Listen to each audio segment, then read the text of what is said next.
Chief, thanks so much for talking with us, being willing to work with us on this project and this very important issue that is facing our community here. As you know, the 2023 State of Public Safety Report, along with all the ones that have been building up over the past 7 or 8 years here, paint an alarming picture of a rise of violent crime in the city of Bloomington. And Jeremy and I at the Bloomingtonian are trying to get to the bottom, sort of get the who, what, when, where, why stuff behind it. So that's pretty much what I wanted to talk to you about. So Okay. Let's start with, as you know, we've done 2 pieces to this already. Talked to Dan Combs, who's familiar with the lives of the poor in Bloomington. Forrest Gilmore, who's familiar with the homeless and how they fit into the picture. And let's just start there. I mean, they both make the case that, well, people are really concerned and fearful sometimes of the homeless. They say the homeless is not really folks who are involved in the real serious crime, that they're more involved in petty crimes and that sort of stuff. Wondered if you agree with that, and just kind of where do they fit into these statistics? So what I would say is that it's true that let's take people experiencing homelessness, that they are not the problems we're having with guns in the community, but they do show up in their fair share of violent type crimes. And so when we talk about that, the violent crimes that I'm going to talk about are going to be, murder, rape, robbery, aggravated assaults, things like that. And that population tends to victimize themselves. So one of the statistics that we look at, and that I looked at for this, was robberies. And there are a lot of people who are experiencing homelessness that are involved in robberies amongst themselves. So when we talk about all of this, it really is about violent crime. Most violent crime is not random. The victims and the suspects know each other. We've been saying that for years, and that's based upon the calls that we get, that we respond to. If robbery is defined as a forceful taking of someone's property. Well, that happens a lot in homeless camps. People are stealing stuff, and if it's reported, we have to classify it by the way the FBI requires us to do that. So a lot of times those are considered robberies. Talk about social groups. A lot of what we're going to talk about today involves people in certain social groups that commit crimes against each other. And so yes, they are not involved in a lot of gun crimes, but they are involved in a lot of other violent crimes, being robberies, aggravated assaults. We have stabbings every year involving people who may be homeless amongst themselves. So I'm not sure I would agree with that statement, because they are involved in violent crime, but they are not involved in gun crimes. How often are they involved in crimes against the people who aren't in the homeless population? We don't see a lot of that, but we do see some of it. 2022, the information that we looked up, it says 31% of the arrests for aggravated for violent crimes, which would be a combination of all those, were people who came from, that were either transient, or I'm not sure what a good term for this to be, but places like apartments, rental properties, things like that, where it's not a permanent house that they own, because that population turns over. And that's rather consistent. I mean, it actually has decreased the last couple of years. In 2021, it was 37% of the arrests. And then in 2020, which again that's kind of the height of COVID, and we had, that's a thing we saw, were that people who were, in their own social groups and their families and stuff, there was a lot more crime committed against each other. And so a lot of times they are the victims. It's not as much where they're committing crimes against people not in their social groups, but there is a lot of crime that's committed amongst the social group. Obviously, we could talk about all of these different categories here, but the one that jumps out the most, of course, is the gun crimes. Right. That's just, you and I have lived here forever. Right. And, we've never really thought of Bloomington, well, you probably more than me, because you're on the ground floor.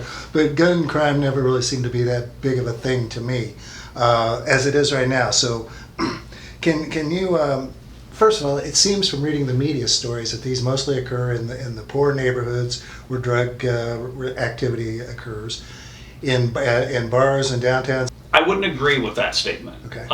We have gun crimes all over the community, and I actually have a heat map that I'll give to you. Good. That kind of shows the areas. Are some of those areas included in that? Yes, but there are also other areas that we have a lot of gun crime that don't fit in. For instance, the Broadview neighborhood.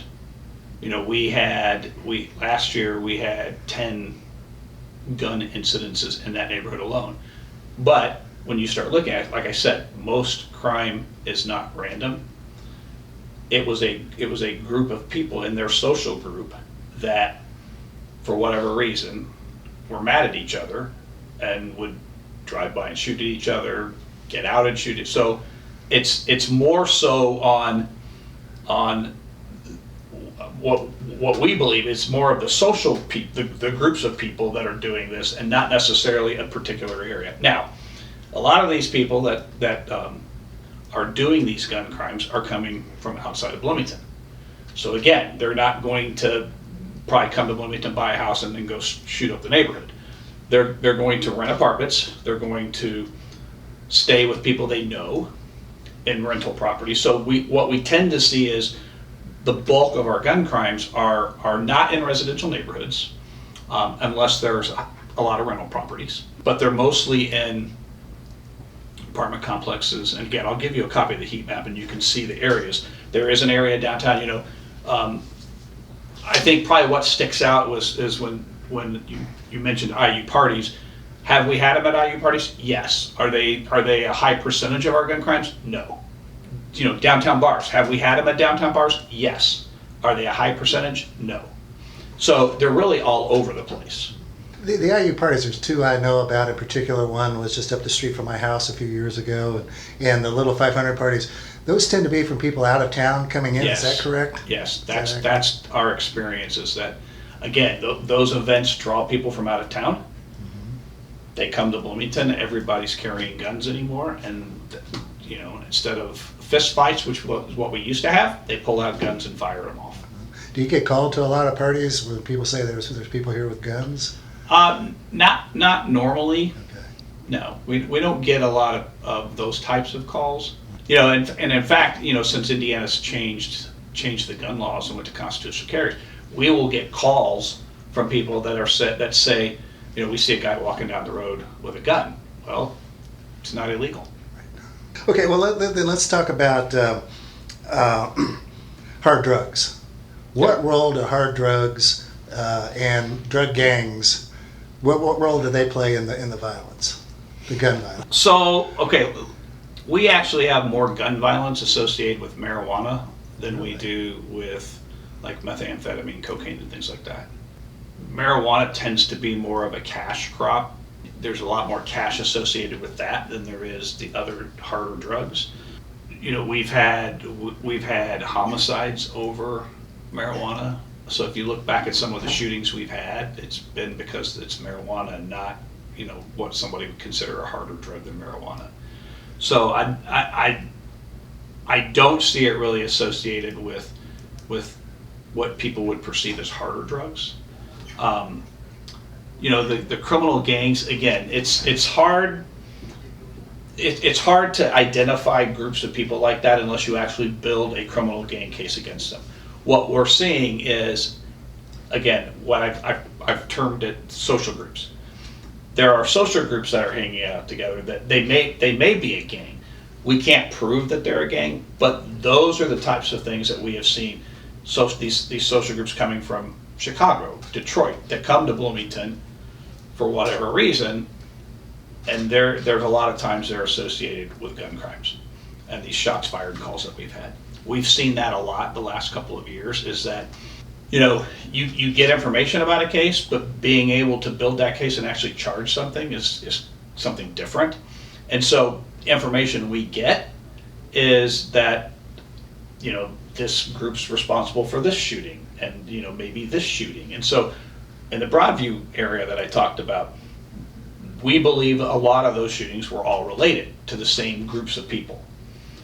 So I'm not sure I would necessarily refer to it as criminal gangs, because that's something that it's a criminal charge and it's hard to prove. And so, but it's the same social groups that we believe are responsible for some of these shootings. What are some examples of the different social groups that you're talking about? Well, so when I use that, it could be, a group of people that were friends that are from, Chicago. Could be, whatever community they're coming from. It could be a group of friends that are coming here for whatever reason. They may come here to deal drugs. We have a lot of that. We have a huge population in Bloomington that's young and willing to try that. So that's mostly what it is. Could they be tied to criminal activity in other communities? Yes, they could be, but it's not anything that we're seeing that they're flying colors with like Bloods and Crips and whatever. We're not seeing that per se. Right. Okay, well you mentioned the proliferation of guns and lax drug laws. Talk about that. That certainly would seem to be having an impact on Bloomington, the fact that guns are so much more available and everybody can carry them now. That's true. Indiana changed their gun laws. A lot of communities are changing their gun laws. One of the things that we saw happening is during the pandemic, we saw an increase in gun crimes, gun purchases. So like for instance, in 2022, we had 60 people that were arrested on gun charges. Now that could be, when we say gun charges, that's a variety of different things. It could be a shots fired call. It could be, a licensing violation that we came across someone that had a gun illegally, but it peaked in 2020. We had 88 arrests for that. So, and if you look at like some of the national standards, those are showing that gun purchases peaked in 2020 at an all-time high. So it's easy to buy a gun now.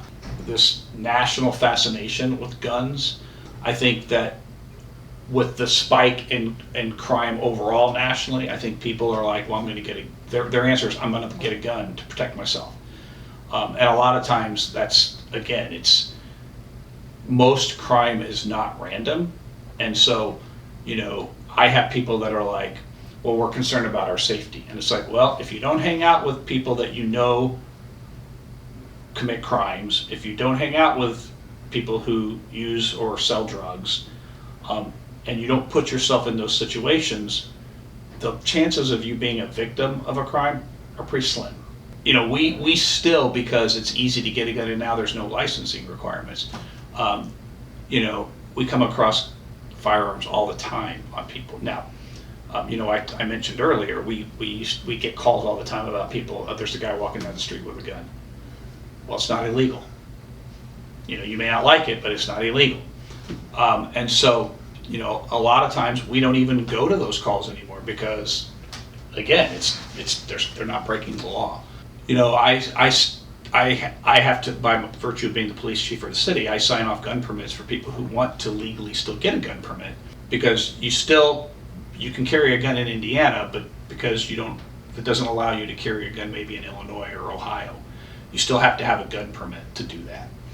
And so I still get those. And again, the people that are applying for gun permits, it's like, that's interesting. I recognize names.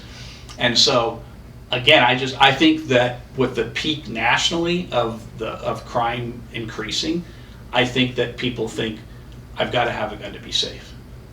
So it's just kind of interesting. I think it's playing off of people's fear of crime, thinking that a firearm will protect me. And that's not always true. What sort of impact does this have on your police officers? There's the whole story when the officer's wife says goodbye in the morning, they never know for certain whether they're coming home that night. Sure.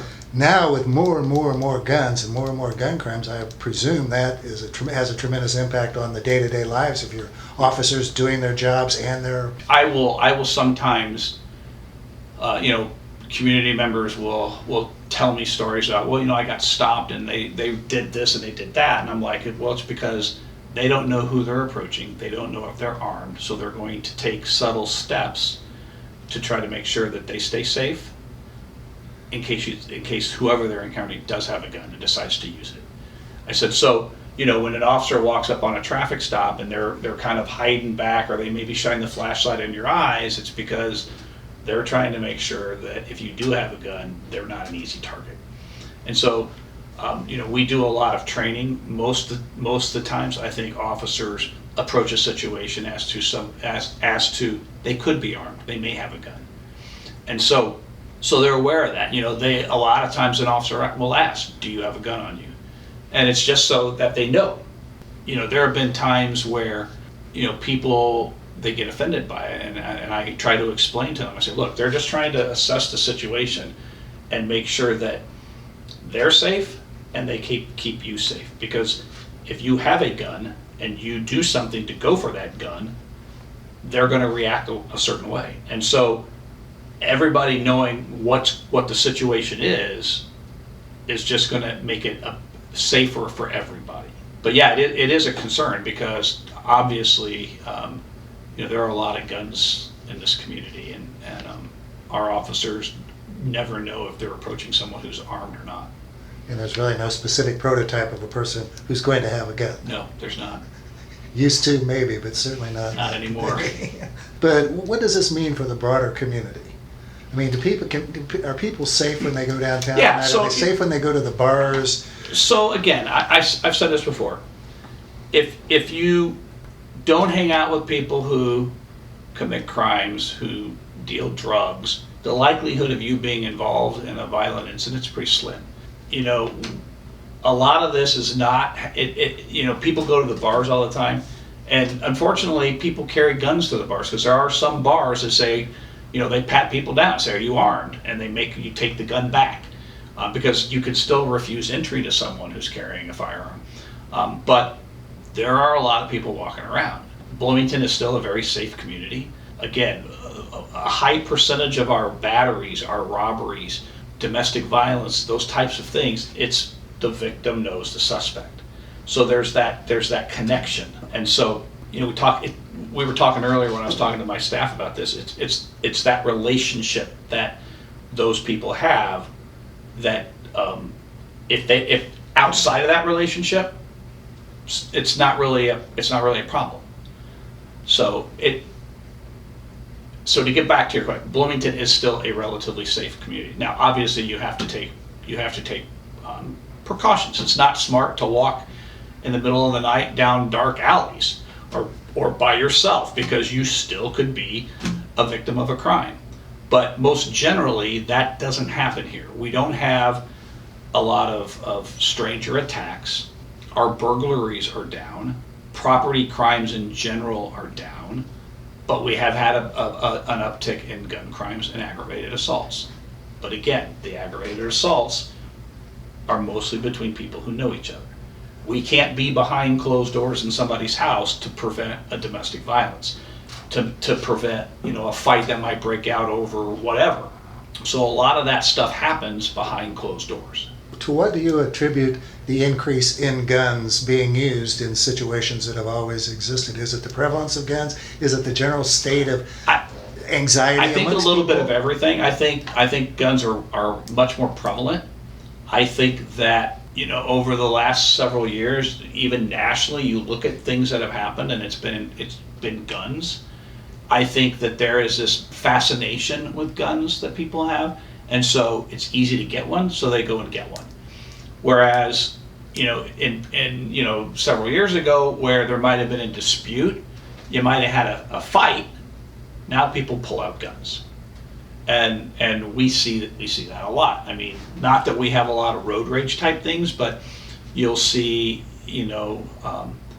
instead of somebody honking their horn or flipping you off or yelling at you, they pull out a gun and wave it around and maybe fire a shot off, because there's, especially in that situation, there's this kind of anonymity of, you don't know who I am, and so it's stuff like that. But we have this I think this national fascination with owning a gun, and it's easy to go to that because people are like, well, you're going to do that to me, I'm just going to pull out my gun.